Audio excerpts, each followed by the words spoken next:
Hi hello എല്ലാവർക്കും അന്നപൂർണേശ്വരി ചാനലിലേക്ക് സ്വാഗതം. ഞാൻ ഇന്ന് ഉണ്ടാക്കാൻ പോകുന്നത് ചെട്ടിനാട് രസമാണ്. അതിന് വേണ്ട ഇൻഗ്രീഡിയൻസ് ഇത് 2 ടീസ്പൂൺ ചെറിയ ജീരകം, 2 ടീസ്പൂൺ കുരുമുളക്, 4 വറ്റൽമുളക്, വെളുത്തുള്ളി, കറിവേപ്പില. ഇതെല്ലാം ചതയ്ക്കാനുള്ളതാണ്. 2 തക്കാളി കൈ കൊണ്ട് നന്നായി ഉടച്ചിട്ട് വേണം ഇതിൽ ചേർത്താൻ. 1/2 ടീസ്പൂൺ ഉഴുന്നപ്പരിപ്പ്, 1/4 ടീസ്പൂൺ ഉലുവ, 1 ടീസ്പൂൺ കടുക്, 3 വറ്റൽമുളക്, മല്ലിയില, കായപ്പൊടി. ഇത് ഒരു ചെറുനാരങ്ങ വലുപ്പത്തിലുള്ള പുളി പിഴിഞ്ഞ് വെച്ചാണ്. ഉപ്പ്, 1/2 ടീസ്പൂൺ മഞ്ഞൾപ്പൊടി. ഇത് തൂരപ്പരിപ്പ് വേവിച്ച് ഉടച്ച് വെച്ചാണ്. ഇനി പ്രിപ്പറേഷനിലേക്ക് പോവാം.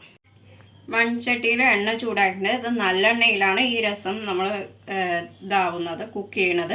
അപ്പോൾ നല്ലെണ്ണ ചൂടായിട്ട് നമുക്ക് കടുകിടാം. അതൊന്ന് പൊട്ടട്ടെ. ഇനി നമുക്ക് ഉലുവയും വെള്ളം ഒഴിഞ്ഞ പരിപ്പ് ഇടാം. അതൊന്ന് ചെറുതായി മൂക്കട്ടെ. ഇനി നമുക്ക് വറ്റൽമുളക് ഇടാം. അതൊന്ന് ചെറുതായി മൂക്കട്ടെ. ഇനി നമുക്ക് കറിവേപ്പില ഇടാം. അതൊന്ന് ഇടാം. നമുക്ക് ചതച്ചത് ചേർത്താം. വെളുത്തുള്ളി, ചെറിയ ജീരകം, കുരുമുളക്, കറിവേപ്പില, വറ്റൽമുളക് ഇതെല്ലാം കൂടി ചതച്ചാണ്. ചെറുതായിട്ട് മുക്കണം ഇതെല്ലാം. ഇനി നമുക്ക് തക്കാളി ഉടച്ചത് ചേർത്താം. നന്നായി മിക്സ് ചെയ്ത് കൊടുക്കുക. എന്നിട്ട് ഒന്ന് ചെറുതായി തിളക്കട്ടെ. നമുക്കിനി കായപ്പൊടി ചേർത്താം. നമുക്കിനി പരിപ്പ് വേവിച്ചത് ഇതിലേക്ക് ഒഴിക്കാം. അത് ഇഷ്ടമില്ലാത്തവരെ ഒഴിവാക്കാം, അല്ലാത്തവർക്ക് ഇത് ഉപയോഗിക്കാം. ഇഷ്ടമുള്ളവർക്കൊക്കെ ഇത് ഉപയോഗിക്കാം. പരിപ്പ് വേവിച്ചത്.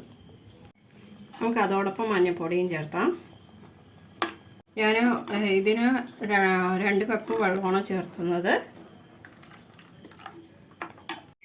നമുക്കിനി പുളിവെള്ളം ഒഴിക്കാം.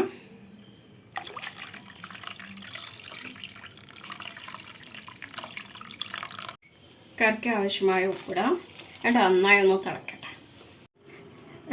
രസം തിളച്ചിട്ടുണ്ട്. നമുക്ക് മല്ലിയില ഇടാം. അങ്ങനെ നമ്മുടെ ചെട്ടിനാട് രസം റെഡി ആയിട്ടുണ്ട്. ഇത് സിമ്പിളാണ്, ടേസ്റ്റിയാണ്. ഇഷ്ടപ്പെട്ടവർ ലൈക്ക് ചെയ്യുക, ഷെയർ ചെയ്യുക, കമൻറ്റ് ചെയ്യുക. സബ്സ്ക്രൈബ് ചെയ്യാത്തത് സബ്സ്ക്രൈബ് ചെയ്യുന്ന തൊട്ടടുത്ത ബെൽ ബട്ടൺ ഓൾ എന്നുള്ളത്. അപ്പോൾ ഞാനുള്ള പുതിയ വീഡിയോസ് നിങ്ങൾക്ക് നോട്ടിഫിക്കേഷൻ ആയിട്ട് വരും. എല്ലാവർക്കും ഗുഡ് ബൈ.